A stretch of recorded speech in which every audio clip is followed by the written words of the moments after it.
안녕하세요. 영어 김승 강사입니다. 네, 영어에 이어서 또 영어를 들으니까 네, 부담이 있으실 것 같아서 일단은 요런 얘기를 먼저 드리고 싶은데 항상 이맘때가 되면 이제 보통 예비고 1, 또 예비고 3 요런 설명회를 저는 주로 하다가 중학교 이제 3학년 올라가는 거죠. 그래서 여기 이제 예비 중3이라는 설명을 하니까 제가 이제 어학원에서 사실 먼저 경력을 시작했는데 그때 이제 중학생 아이들을 가르치던 생각도 좀 떠오르고 하네요. 자, 일단은 이 예비라는 말 자체가 미리 준비한다, 또 이제 대비한다는 뜻이 있으니까 고등학교 올라가기 전 또는 이제 중학교 3학년 과정에서 방학 때 어떤 걸 준비해야 되는지 위주로 말씀을 좀 드리도록 하겠습니다. 일단은 제일 먼저 말씀을 드리고 싶은 건 올해였죠. 올해부터 좀 바뀌었던 게 크게 보면 이제 내신 5등급제가 있었는데요. 요거는 좀 간단히 말씀을 드리면 현장에서 느꼈던 경험만 좀 간단히 드릴게요. 자, 일단은 5등급제로 바뀌면서 어떤 일이 일어났냐면 원래 300명짜리 학교 기준으로 보통 이제 한 12명 정도가 1등급이었습니다만 이제 30명이 됐거든요. 그래서 1등급이 2.5배나 늘었네 라고 생각하실 수 있는데 사실 이거를 반으로 좀 쪼개서 말씀드리면 한 반에 요새 정원이 한 20명에서 30명 정도 되죠. 반에서 한 2, 3등 안에 들어야지 사실 1등급이 나오는 겁니다. 그래서 이제 1등급의 퍼센트가 늘어나는 건 맞지만 그렇게 호락호락하진 않다. 말씀을 드리고 싶고 또 한 가지는 그래서 이제 내신은 그렇다 치고 또 이제 입시안을 좀 보게 되면 결과적으로 우리가 고1 때는요. 우리가 공부를 하는 이유가 대학을 가기 위해서잖아요. 그럼 대학에서 이제 전형안이 발표가 되는데 지금 1학년인 친구들이 이제 3학년이 지나고 나야 조금 변화가 있을 거예요. 우리 아이들 같은 경우에는 1학년 정도가 지나고 나면 그때 이제 입시를 좀 알 수 있게 될 텐데 보통 이제 지금 트렌드로는 서울대를 기준으로 내신과 수능을 모두 잘하는 아이를 뽑겠다가 기준이 돼요. 그래서 지금 입시 체제에서는 내신과 수능을 모두 잘 보는 것이 중요한 체제가 됐거든요. 그래서 우리 아이의 어쨌든 고등학생의 목표는 수능도 잘 보고 내신도 1등급을 목표로 하는 게 맞다라고 저는 생각을 합니다. 그래서 두 가지를 다 대비하는 것이 좋다라고 생각을 하고요. 혹시나 이제 어떤 고민이 있으실까라고 생각하냐면 전 주로 이제 외대부고나 중동이나 휘문 같은 좀 어려운 학교들을 위주로 내신을 했습니다. 그래서 거기 성과도 있었는데요. 이 학교에 대한 진학 자체를 고민하시는 어머니들이 있을 수 있어요. 근데 제가 느끼기에는 상위권의 기준에는 오히려 좀 편해졌어요. 왜냐하면은 등급이 고착화됐습니다. 예전에는 1등급 나올 학생이 한 문제 틀리면 3등급, 4등급까지 미끄러졌는데요. 제가 느끼기에 지금 시험은 한두 번 실수를 해도 잘하는 애는 계속 1이 나옵니다. 왜냐하면 10%로 늘어났으니까. 그럼 이제 어떤 아이들이 좀 문제냐면 제가 느끼기에는 보통 이제 학교 분위기를 위해서 그런 학교에 가는 친구들이 있어요. 내가 중학교 때 그렇게 잘하진 않았으나 가서 잘한 친구들이랑 부딪혀가면서 성장해야지. 사실 이런 친구들이 정시 파이터에서 뭔가 두각을 나타내주고 제가 정말 좋아하는 아이들이거든요. 근데 이런 친구들이 1학년 때 조금 꺾이는 가능성이 있어요. 왜냐면 내가 원래 1학년 때 뭐 9등급이 나와도 조금 시험 잘 보면 퀀텀 점프하듯이 올라갑니다. 5, 3, 1 이렇게. 근데 지금은 100명을 제껴도 똑같이 3등급일 수 있어요. 그래서 한 등급의 구간이 넓어져서 중하위권 친구들은 좀 어려운 학교에 갔었을 때 내신에 좀 꺾이는 가능성이 있다. 다만 상위권이라면 저는 오히려 꼭 1등급이 나와야 된다는 부담은 있지만 1등급의 문턱이 확실히 넓어진 건 맞습니다. 실제로 뭐 입시 설명회 들으셨겠지만 원래 보통 이제 1학년 기준으로 한두 명 정도가 1.0이 나오거든요. 요새는 한 8명 정도에서 9명 정도가 나오고 제가 가르치는 학교도 그 정도로 증가를 했습니다. 그래서 상위권한테는 나쁘진 않지만 어쨌든 어떤 학교가 됐든 수능과 내신이 모두 1등급을 목표로 해야 된다라고 생각을 합니다. 무거운 얘기를 하려고 했던 건 아닌데 분위기가 어쨌든 그래서 네, 아직 이제 1년 이상이 남았기 때문에 뭐 입시 얘기를 드리기보다는 그래서 지금 뭘 하면 좋을까에 대해서 좀 말씀을 드리고 싶어요. 자, 일단은 내신 트렌드를 좀 알고 있으면 좋은데 중학교 때야 1학기 내신이 좀 중요하죠. 물론 2학기 빨리 보지만 아이들이 전사고 진학하고 그러면 성취도 A가 나와야 되니까. 네, 고등 내신에 대해서 말씀을 드리려면요. 1등급이 나오려면 먼저 트렌드를 좀 보셔야 되는데 첫 번째는 이제 외부 지문이 많이 나옵니다. 그리고 두 번째는 독해부교재가 수능형으로 나오고 고3 지문이 나와요. 원래 그래 왔는데 이런 경향이 좀 강해졌습니다. 무슨 말씀을 드리고 싶냐면 이제는 암기로 해결하는 문항의 비중이 상대적으로 줄어들었고요. 요새 학교 기출 문제를 보시면 길어지고 영어 보기가 많아졌습니다. 사실상 실력 평가의 요소로 바뀌었어요. 원래 암기일 때는 성실한 아이들이 내신이 잘 나왔습니다. 특히 영어는요. 근데 지금은 실력이 없으면 암기를 한다 그래서 성적이 나오지 않아요.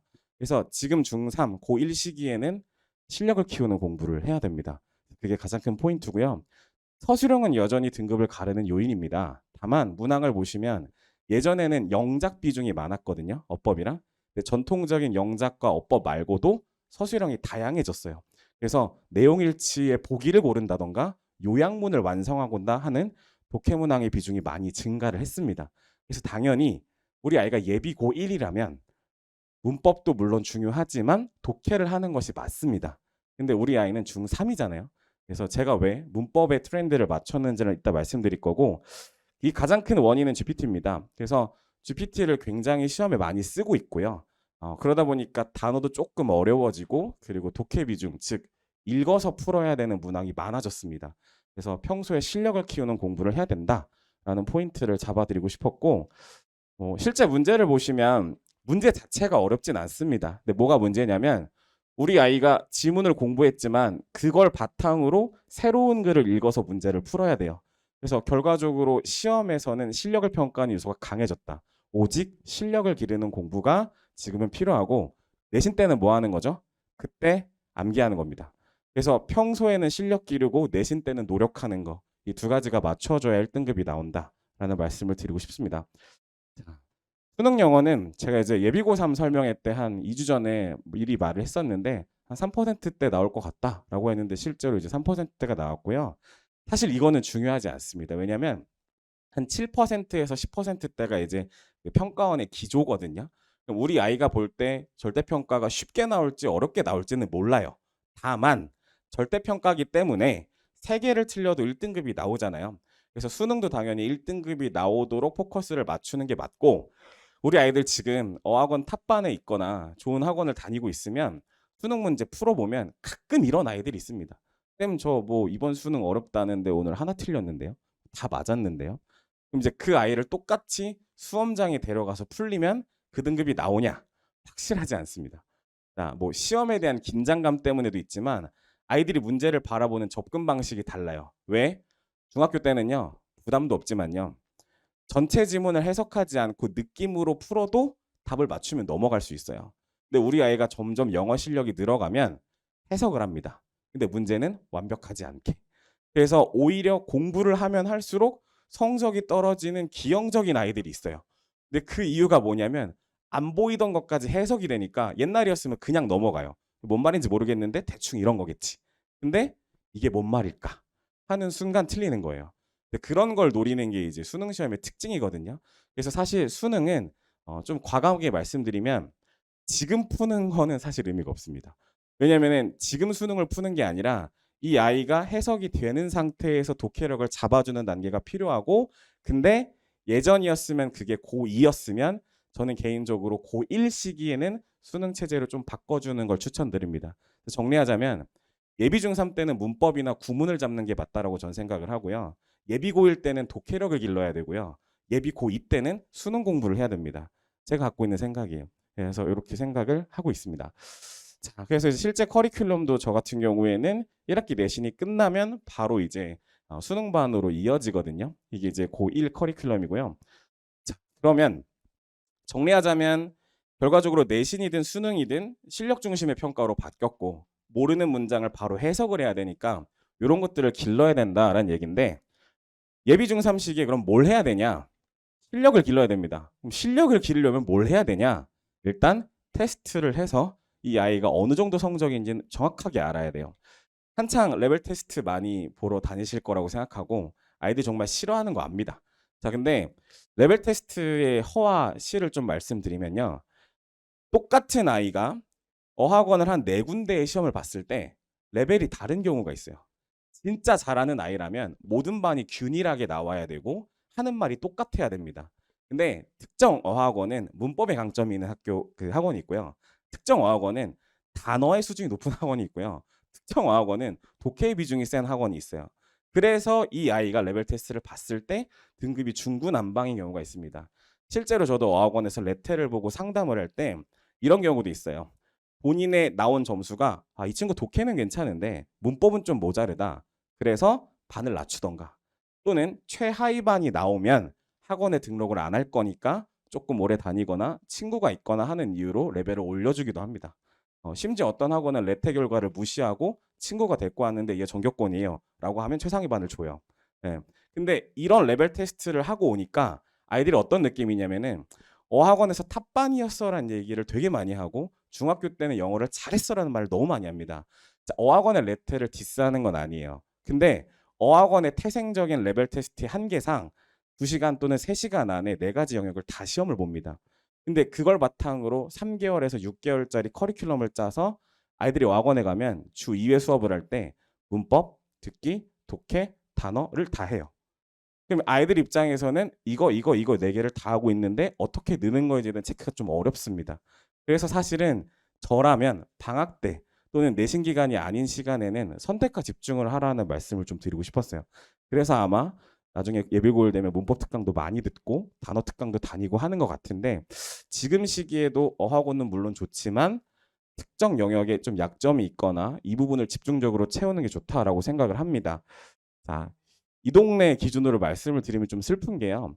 모의고사가 이제 보통 전국에서 한 10% 정도가 1등급이 나와요. 고등학교 1학년 기준으로. 근데 이 지역 학교는 10% 이상이 만점입니다. 그래서 사실 좀 심하면 수학도 심각한데 하나 틀리면 막 100등 단위로 밀리기도 해요. 그래서 한 70%가 모의고사는 1등급이 나온다라고 하시면 되겠고 그러면 고1 모의고사 1등급이 70%니까 이거 등급으로 환산하면 내신 기준 3, 4등급 나오는 친구도 모의고사는 1이 나와요. 굉장히 기형적인 구조입니다. 그래서 아이들이 모의고사 성적만으로는 실력 평가를 할 수 없고요. 두 번째는 내신 그러면 기출문제를 풀어봤을 때 어떻게 해야 되냐? 95점 정도 나오면 이 친구 내신 1등급 나오는 친구예요. 바꿔 얘기하면 저 아직 안 배운 지문이어서 풀 수 없는데요. 저 80점인데요. 라고 하면 냉정하게 지금 수준으로는 1등급이 아닌 친구예요. 예, 굉장히 웃긴 게 예비고일 첫날 제가 레테를 봅니다. 즉 작년 기출 문제를 그대로 풀려요. 하나도 안 외우고 하나도 공부 안 한 상태에서. 근데 대충 그 등급이 나와요. 그래서 사실상 정말 학교 시험이 실력 평가로 바뀌었다라는 말씀을 드리고 싶고 그 실력에 따라서 그대로 성과로 나옵니다. 내신 1등급은 95점 정도. 남학생들은 괜찮은 게 하나 실수까지는 괜찮아요. 이렇게 좀 바뀌었고요. 자, 그러면 중학교 성취도 A. 이것도 말씀 많이 하시는데 제가 평균적으로 말씀을 드리면 어차피 한 3분의 2는 A가 나옵니다. 그래서 이제 이게 또 등급으로 환산하면 마찬가지예요. 고등 내신 3등급까지는 중학교 때 A 받던 애들이에요. 그래서 아이들이 이게 그 괴리가 오는 거예요. 그래서 정리를 좀 하자면 그래 내신 실력 평가인 거 알겠어. 그러면 우리 아이 실력은 어떤데?에 대한 해답이 좀 있어야 된다라고 생각을 합니다. 그래서 레테 많이 보시는 걸 추천드리고요. 또 한 가지는 그래서 제가 준비한 건 2가지 레테인데요. 제가 이거는 첫 주 그리고 마지막 주에 2번 나눠서 볼 건데 어머니들도 소정의 비용만 내면은 저를 통하지 않고도 응시할 수 있습니다. 능률에서 만든 전국 단위 테스트고요. 저는 이제 그 교사 아이디를 당연히 구입을 했기 때문에 요거를 첫날 한번 보고 전국 기준으로 몇 퍼센트인지 그리고 끝날 때 다시 한번 봅니다. 얘가 얼마나 늘었는지. 그게 이제 렐트고요. 두 번째는 당연히 이제 대치권 학교들 기준으로 만든 저만의 테스트가 있겠죠. 이건 언제 보냐? 2월 달에 봅니다. 왜 2월에 보냐? 학교 발표가 나거나 나기 직전이죠. 그래서 이 성적을 바탕으로 이 학교에 이 아이가 만약에 진학을 했을 때 어느 정도가 나올까를 확인하기 위해서 지금 예비 중3 같은 경우에도 학교 선택에 대한 고민이 있을 거라고 생각을 해요. 그래서 이 대치권 테스트를 보면서 휘문을 가려면 뭐 어법 실력이 중요하겠구나. 중동을 가려면 단어를 잘 외워야겠구나. 같은 것들을 좀 알려주기 위해서 이렇게 2가지 테스트를 시기를 바꿔서 봅니다. 아이들 2월 달에 학교 다니면서 2번 정도 휴강 있는 걸로 알고 있거든요. 그때는 요거 볼 거고요. 첫 주랑 마지막 주에는 요거를 클리닉으로 빼서 봐서 아이가 적어도 4번 정도는 실력 테스트 보고 그래서 대치 기준 몇 등, 전국 기준 몇 등인지를 보내드리고자 합니다. 그게 실력 점검이 좀 포인트가 되겠습니다. 자, 그러면 커리큘럼 간단히 안내 드리고 인사드리겠습니다. 저에 대한 장점은 나중에 한번 읽어봐 주셨으면 좋겠고 제가 강조하고 싶었던 저의 장점은요. 친근감입니다. 소통이고요. 그래서 사실 어머니들이 많이 부탁하셨던 게 있어요. 어학원에 있을 때 수은 선생님의 장점, 뭐 수업 괜찮게 하시는 것 같고 자료 잘 만들어 주는 것 같고 우리 애가 좋아하는 건 알겠는데 무섭게 해주세요. 네, 혼내주세요. 우리 아이는 조금 때려주셔도 됩니다. 그래서 저가 때려줬어요. 사탕으로. 예, 그래서 자고 있으면 가서 이제 사탕을 줍니다. 근데 그게 또 이제 밈이 돼가지고 이제 퍼지기도 했는데 저는 이제 사실 맞으면서 공부를 했던 세대거든요. 예, 제가 한 그래도 고등학교 졸업한 지가 한 20년이 다 돼가기 때문에 맞으면서 공부를 했습니다. 그래서 어머니가 굉장히 엄하셨고 학교 끝나면 항상 빵빵 어디 가니 타 이런 이제 픽업맘이셨기 때문에 그 아이들의 고통을 굉장히 잘 알아요. 그래서 이제 보통 클리닉을 했을 때 그걸 많이 느끼는데 엄마가 카드 내역 확인하는 거, 몇 시에 도착했고 몇 시에 가고 이게 학생 때는 너무 잘 알아요. 근데 제가 시기를 이제 아이도 생기고 지나고 나니까 서로를 위해서라도 그런 것들이 굉장히 공유가 잘 돼야 된다고 생각을 해요. 그러니까 어머니들한테도 저는 이 아이가 몇 시에 와서 뭘 하고 몇 시에 갔는지를 정확하게 보냅니다. 왜냐하면 그렇지 않으면 우리 아이가 셉니다. 예. 그럼 반대로 우리 아이한테 뭐라 그러냐면 도착해서 선생님 저 밥 먹으러 갔다 올게요. 보통 밥을 PC방에서 먹는 친구도 있고요. 한 2시간 정도를 나갔다 오는 친구도 있어요. 그래서 어떻게 하냐? 제가 내린 결론은 먹을 걸 사줍니다. 예, 여기서 먹고 공부해. 나랑 같이 먹자. 그러니까 그런 소통이 제 장점이라고 생각을 해요. 좀 애매한 나이대에 있어서. 그래서 그런 것들이 좀 이제 어머니랑 소통하는 거 좋아하고 그러니까 연락 주셨으면 좋겠고요. 자, 그러면 커리큘럼 얘기를 좀 드리면 아까 실력 키워드리겠다, 실력 확인해드리겠다고 했잖아요. 이번 특강의 목표는 사실 문법입니다. 왜냐면 굉장히 일단 기간이 짧은데요. 독해 정말 중요하거든요. 근데 이 독해가 문제가 뭐냐면 고등학교 때 해야 될 수능 독해를 지금 하면 내신, 즉 중학교 때 하는 거랑 이 연계가 안 돼서 배웠던 걸 까먹어요. 단어는요. 지금 어학원 탑반에서 배우는 단어들이 수능 수준까지만 하면 되는데 굉장히 수준이 높습니다. 토플, SAT, 탭스, 심지어 심하면 GRE 단어를 배워요. 제가 봐도 어려운 단어까지 외웁니다. 사실 이게 중학교 1학년 레테부터도 그렇게 돼 있거든요. 특정 학원들은. 근데 이 단어들이 까먹어요. 왜 까먹냐? 쓸 일이 없으니까. 그래서 고민을 했습니다. 제가 원래 특강을 2년 전에 문단독이라는 걸 했어요. 문법 단어 독해 3가지를 레테 없이 다 와. 내가 1대1로 봐주면서 너 하나하나 맞춤으로 해줄게. 놀라운 일이 벌어졌습니다. 1등급부터 9등급까지 앉아 있어요. 이 아이는 문법은 잘하는데 독해는 못해요. 중구난방이 됐어요. 그래서 그때 조금 고민을 해서 선택지가 2개입니다. 하나, 최상위반만 받는다. 레테를 봐서. 2번째, 한 가지 영역만 집중한다. 이 2가지를 고민하다가 저는 한 가지 영역에 집중하는 쪽으로 결론을 내렸어요. 그래서 지금 시기에는 저는 문법을 해야 된다라고 생각하는 주의고 최소한의 문법을 해놓으면 중학교 3학년 내신과도 직결이 된다고 생각을 합니다. 아이들이 이번에 배우는 걸 1학기 때 써먹을 수 있어야 되잖아요. 그래서 조금 문법에 특화를 했고요. 자, 이 문법 특화는 간단합니다. 우리 이제 성문종합영어 시대일 수도 있고 옛날 세대일 수도 있는데 그 교재를 싫어해요. 왜냐면 중학영어 3,800제 성문종합영어가 수학의 정석이라면 너무 좋은 책이지만 여기 있는 개념이 고등학교 내신이랑 직결되지 않는 것들이 많습니다. 가정법, 미래, 과거, 과거 완료, 혼합가정법 배우는데 수능이나 내신에서는 과거랑 과거 완료만 알면 됩니다. 예를 들면. 근데 가정법 외울 때 어떻게 외웠죠? If I were a bird, I would fly to you.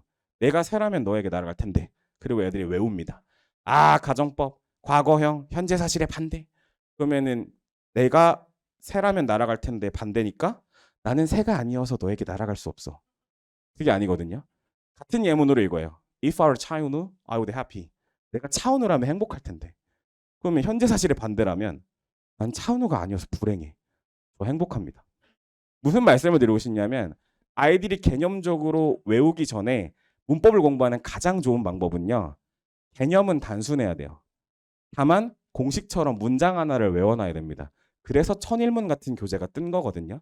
그래서 방학 때 제 목표는 너무 길지 않은 시간이기 때문에 자주 써먹는 아까 선생님도 말씀하셨겠지만 뭐 더 플러스 비교급이 됐든 가정법이 됐든 그 해당 문법이 들어가 있는 문장 딱 101개만 외우자.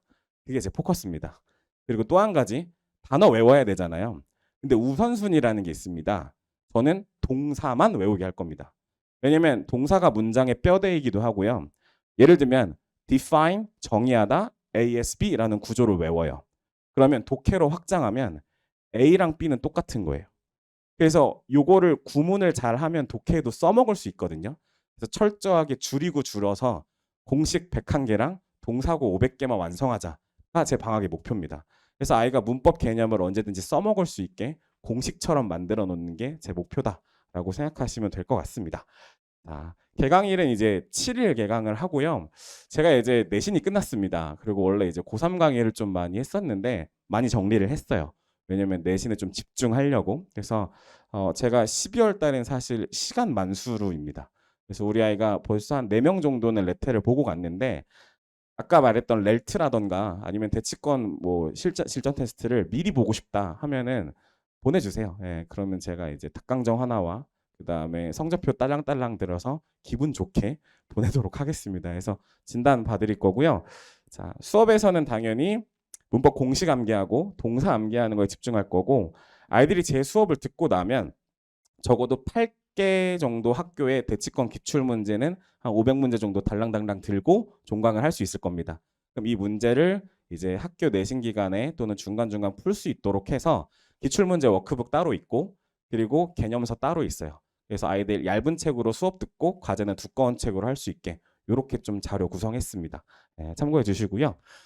요게 이제 뭐 주차별 커리큘럼입니다. 그래서 어머니들 걱정하시는 게 좀 주차가 짧은 것 같기도 하고 이걸로 뭐가 될까? 그래서 101가지랑 500개 동사에 집중해서 이것만큼 완성시키겠다가 목표고요. 가장 큰 이번 방학 수업의 특징은 영어 주 2회 해야 되거든요. 근데 하루는 숙제하고 하루는 공부하는 게 맞다라고 전 생각을 해요. 그래서 주 2회 클리닉을 어떻게 맞추면 좋을까를 하다가 제가 2가지 방안을 제시합니다. 첫 번째는요. 당연히 성적 관리합니다. 다만 요 사이트에 가면 제가 1년치 동영상을 열어요. 한번 이제 회원가입을 하면 1년치는 열어둡니다. 우리 아이가 이번에 투부정사 구문을 잘 배웠어요. 근데 중학교 3학년 1학기 기말고사에 투부정사 구문이 교과서 문법에 있다.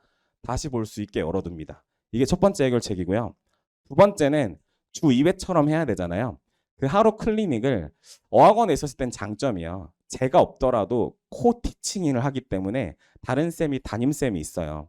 이게 너무 부러웠어요. 그래서 아마 한 12월 중순에 가면은 저기 스타벅스 뒤쪽에 다원 영어 연구소라는 게 생길 겁니다. 제가 사실 약간 팀장 같은 거예요. 그래서 이 친구는 제 고등학교 동창이고요. 이 친구는 네, 제 대학교 후배고요. 그리고 이 친구들도 물론 조교고 이 친구는 하나고 출신의 강사준비생입니다. 무슨 얘기냐? 학연과 지연과 제자들로 구성했습니다. 그래서 이 팀원들이 요일을 쪼개서 들어갈 거고 5명씩 소그룹으로 그룹핑을 좀 할 거예요. 그래서 우리 아이가 문법이 똑같이 약하더라도 이 친구는 문법이 약한 이유가 단어가 너무 약해. 그러면 단어 위주의 수업이 또 있거든요. 그런 걸 좀 수업식의 클리닉을 확장할 거고 이창희 원장님은 그걸 되게 잘하세요. 그래서 저도 그걸 본따서 이렇게 그룹핑을 좀 해놨습니다. 이 친구한테 미안하지만 저의 약간 보조 강사, 분신 같은 친구들이에요. 그래서 이렇게 활용하겠다라는 말씀드리고 싶고요. 저희 실장님 계신데 대치동에 좀 되게 오래 계셨고 저랑 성격이 반대입니다. 저는 친근하면 조금 이제 시어머니 같은 스타일을 갖고 계셔서 깐깐하신데 장점은 우마리아 선생님 혹시 아시나요? 거기 그 전담 실장님을 되게 오래 하셨던 분이셔서 그 정보가 좀 많으세요. 혹시나 저도 물론 정보가 많지만 다른 과목도 상담하시고 이러면은 편하게 또 여기 연락해 주시면 좋으실 것 같습니다. 자, 정리하겠습니다. 예비 중3 시기, 사실 예비라는 말도 좀 어색하지만 이 시기에 어쨌든 고등을 준비하는 단계에서 아이의 실력 정확히 확인해야 되고 그리고 실력을 기르는 커리큘럼을 만드셔야 되는데 짧거든요. 예, 방학 2달 동안 저는 딱 문법 101개, 500개 단어 암기시킬 테니까 이 문법 정리가 필요한 친구들은 보내주시고 또 그 외에 상담할 게 있으면 나중에라도 또 연락 주시면 좋을 것 같습니다. 김순 강사였습니다. 감사합니다.